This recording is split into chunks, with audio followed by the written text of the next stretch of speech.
இன்னாருன்னு சொன்னால் புரியுமா?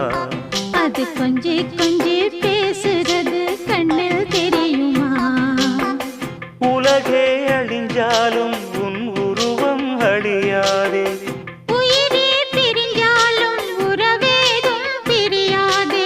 உண்ணாமல் உறங்காமல் உன்னால் தவிக்கும் பொண்ணு மணியின் நெஞ்சுக்குள்ளே இன்னாருன்னு சொன்னால் புரியுமா? அது கொஞ்சி கொஞ்சி